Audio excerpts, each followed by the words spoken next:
Recently, my son purchased a farm. As I was walking the property for the first time, I came across a mound of leaves.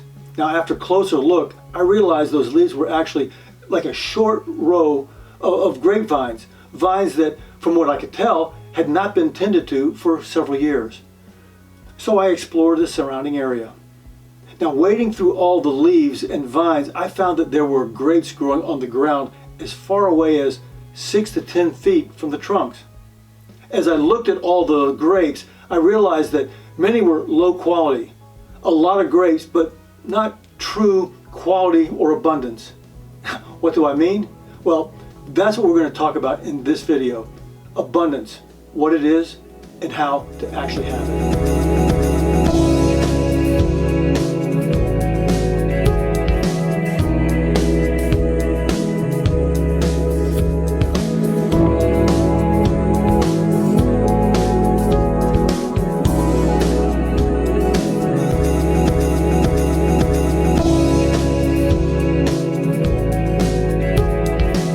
Hey Posse, thanks for joining me in another episode in my life series.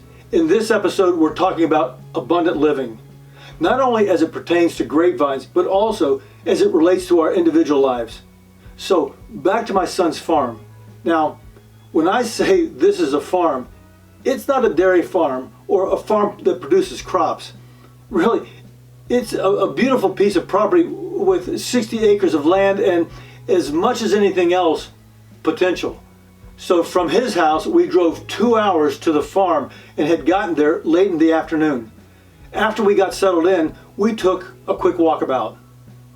There were spacious, green, clean-smelling rolling hills, dark, musty wooded forests, marshlands, and a lake teeming with all sorts of waterfowl. There were open prairies and several 10 to 15 acre plots where a crop could actually be planted. Hawks were guarding the sky, and there was an abundance of birds, porcupines, every critter imaginable, and dozens of deer filled the farm with all sorts of life. Now, just after sunrise on the first morning, I decided to walk the farm, the entire property, just to get a better feel for it.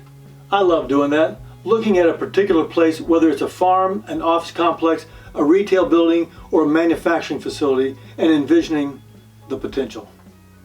In the case of my son's farm, it didn't take long for me to stumble upon that mound of leaves. And again, they weren't dead, so I was curious. It was just kind of a strange sight. And let me tell you, the canopy was completely out of control. There were vines, leaves, and grapes growing not only on the trellis, but on the ground as far away as 6, 8, 10 feet from the mother vines, the trunks. In fact, I couldn't even see the trellises that the vines were growing on, but I knew that they were there. You know, what an incredible mess. Anyway, because these vines had not been tended to for such a long time, the leaf to bunch ratio was way out of whack. Too many leaves and not the proper balance of grape bunches. In front of me was a mound of unhealthy vines. It was easy to see that with a little tender loving care, an abundance of grapes could be unlocked from each vine. You know, I could feel a project coming on. Tend those vines. There's nothing better than finding yourself in the midst of what you love. And even better, finding yourself there when you weren't expecting it. Okay, so what does this have to do with us? Well, sometimes in life we discover that our expectations, hopes, dreams, even the path we're walking on, are not in line with reality. We realize that the path we're on is not the path of abundance. Rather, it's a path that leads to unkept, low-quality vines. One that leads to really poor fruit. I know, I've been there. Walking down a destructive path filled with doubt, disappointment, dashed expectations, fear and anger. Are you there? Have you ever been there? Folks, if my experience somehow resonates with you, I'd appreciate you letting me know in the comments below. Okay, so here's the big question. Are you willing to change your course in life? If you found yourself heading down a path characterized by disappointment, doubt, and even sorrow, anger, and fear, I'd love for you to consider the powerful story from the Vineyard. Now, maybe you've heard of the Last Supper. It's historically recorded as the last meal that Jesus ate with his posse. Did you know that after that last meal, Jesus took a walk with most of his posse to a garden to pray?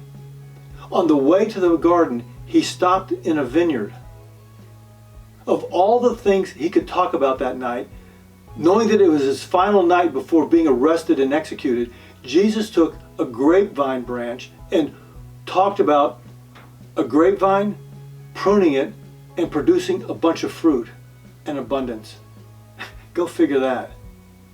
Now, it's recorded that Jesus' conversation went something like this: I am the true vine, and my Father is the vine dresser.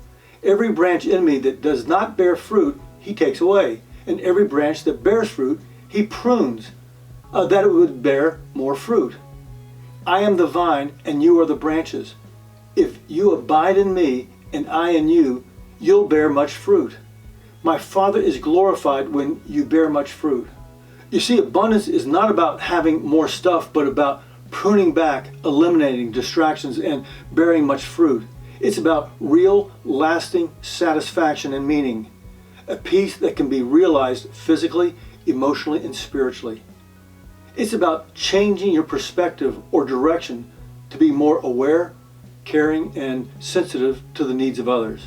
More loving. You know, Jesus' posse had every kind of personality that you can think of. You had businessmen, tax collectors, really religious guys who were skeptical and reckless, guileless and scheming, in your face and very soft-spoken. No matter the personality, they wanted and decided to change life's course, get off the path they were on, and submit to the way of their teacher, the way of and to abundance.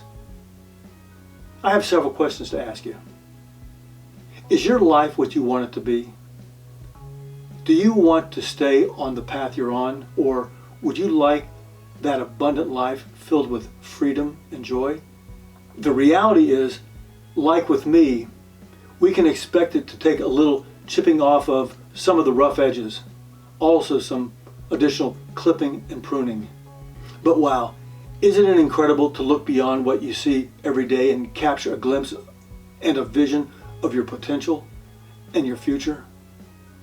What are you willing to risk for that?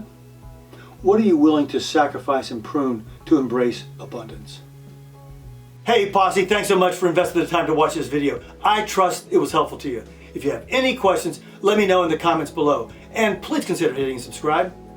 Also, click here to check out our new online shop.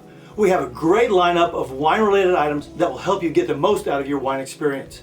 Oh, and be sure to check out these other videos. Until next time, cheers.